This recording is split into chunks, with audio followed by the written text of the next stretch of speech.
all of the other characters that we normally had as the hero, it's never, and in most films it's this way, the heroes are never as interesting as the villains. The villains have much more complexity.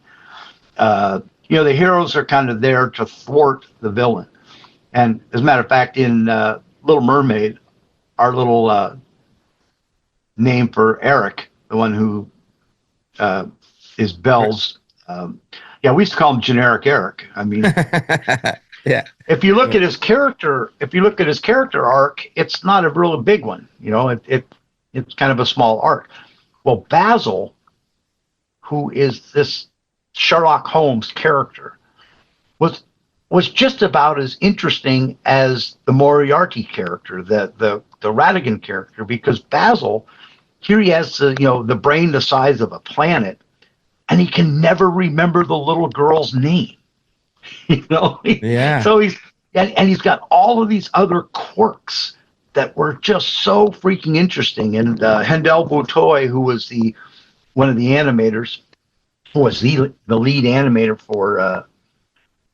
for Basil, just had some brilliant little character studies that he did with that. So it made him super interesting. One of the more underrated, and I thought one of the best hero characters that we had done, because he was so fun and quirky, that kind of stuff. Yeah, and it's just crazy to think about. Like, if that wasn't a success, you don't have these other movies. Like, and Disney's not the same.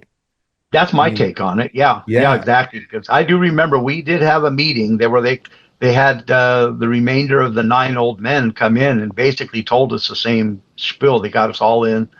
And again, that's my first film. And I'm thinking, Jiminy Christmas, my first film. I just got here, guys. Yeah. So, but we did it, and it turned out to be a success, and everything else, we had that run, I was so blessed by that, because when you look at it, we mirrored the original Sacred Seven, the Sleeping Beauty and all Jungle Book and all of those. The classic 7. Mm-hmm. We have our class. We're like the Renaissance. We have our classic 7. Theirs was Beauty and was Sleeping Beauty,